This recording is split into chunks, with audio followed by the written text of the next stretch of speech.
Get this. Elon Musk scorches the media for being against free speech.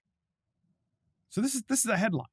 Granted, it's a headline in Fox News, but it's a headline nonetheless, because you're not going to see the headline in any other news source, at least none of the huge media outlets that are the primary media outlets in the United States, like CBS, ABC, NBC, MSNBC, CNN. You're just not going to. And why is that? Why is that? How is the United States condition today with the media any different than the Iranian media, which is controlled by the government? Because this is the media that we've been living under since 2020, since Joe Biden's election. And actually before then, when Trump was president of the United States, the media had lost its mind. And we realized for the first time, at least I did, I'll speak for myself, I realized for the first time that we really don't have a free media in the United States. It is not free because social media and all the tech companies are controlled by the government and people that are on the far left.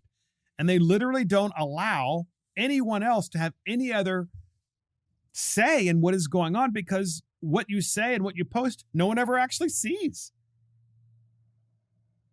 So Twitter users jumped on tech mogul Elon Musk's tweet Monday, attacking the media for being against free speech. At Monday's White House press conference, press secretary Karine-Jean confirmed that Biden administration is keeping a close eye on Twitter.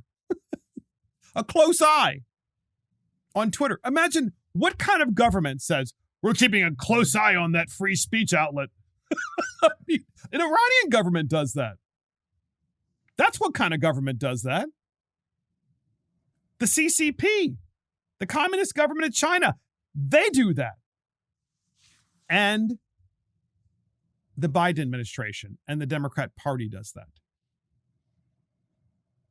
So the Biden administration is keeping a close eye on Twitter after Reuters' Andrea Shalau asked what is being done to prevent the platform from becoming a vector for misinformation. Folks, think about this again. This is Reuters, right? A Reuters reporter. Her name is Andrea Shalau. Andrea Shalau asks Jean-Pierre what the White House is doing about this dangerous tech company that's allowing free speech. We had that question from this reporter from Reuters.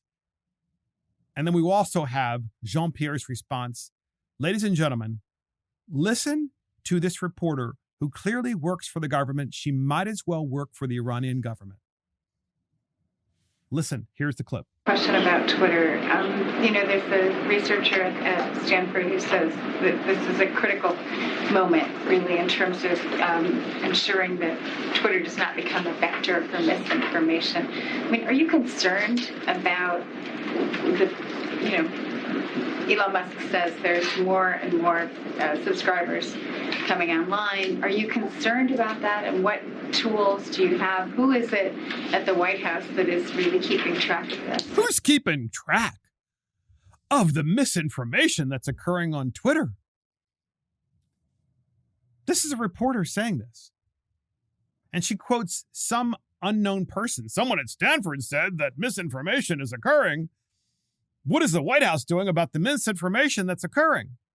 Okay, in a really functioning republic, constitutional republic, which is what we live in the United States, what the press is supposed to do is to say, I read recently this story that was misinformation, in my opinion, and here's what the story said. And it was on Twitter.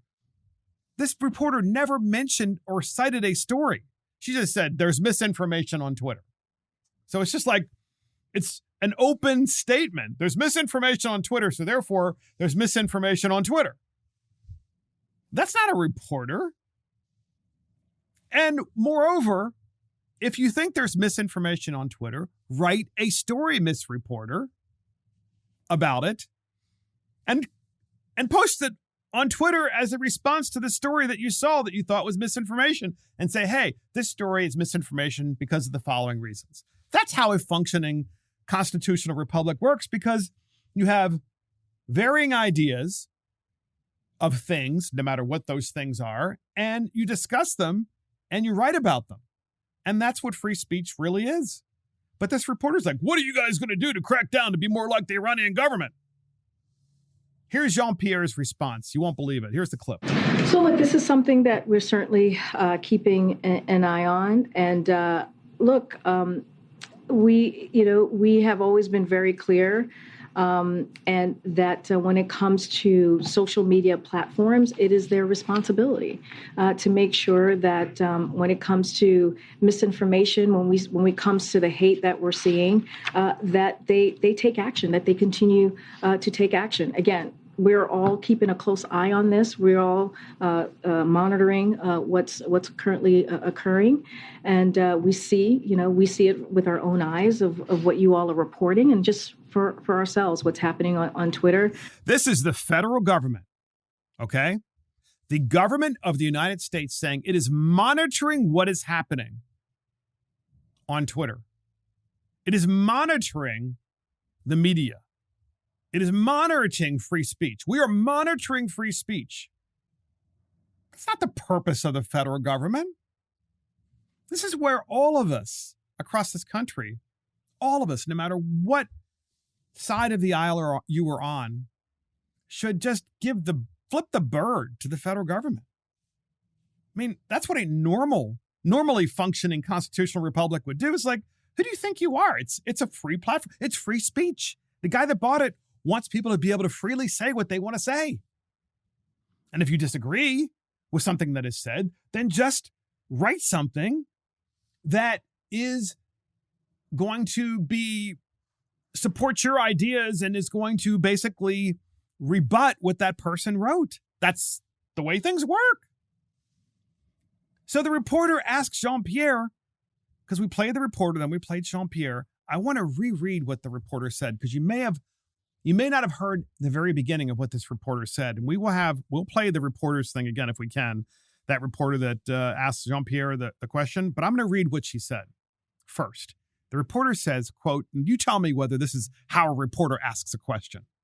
Quote, there is a researcher at Stanford who says that this is a critical moment, really, of ensuring that Twitter does not become a vector of misinformation, the reporter said.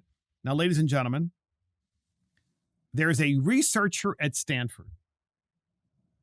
A normal reporter, a real reporter, would say, a Stanford researcher named blank, John Smith, has said that, but naturally, this is what the left does. This is, in and of itself, misinformation. If you can't cite the person's name, the person, as far as we are concerned, doesn't exist. This is the same thing that we can all use in any conversation. Well, I'm going to debate an issue, right? Well, researchers have said that. No researchers have said that unless you cite the research. This is not a real reporter.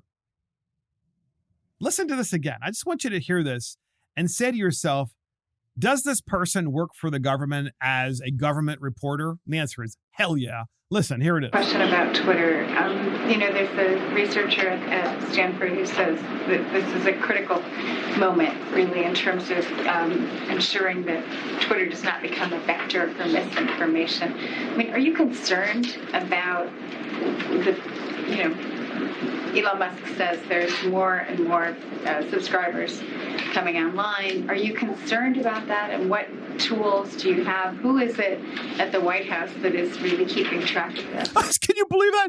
Are you concerned? A reporter asking, are you concerned, White House, that more and more subscribers are coming online at Twitter? According to Elon Musk. Elon Musk has said that more people are signing up for Twitter accounts, probably because people are really yearning for free speech outlets, which is why more and more people are signing on to Twitter and becoming a Twitter subscriber. And this reporter is like, are you concerned that more people are becoming subscribers of this free speech outlet? It's unbelievable.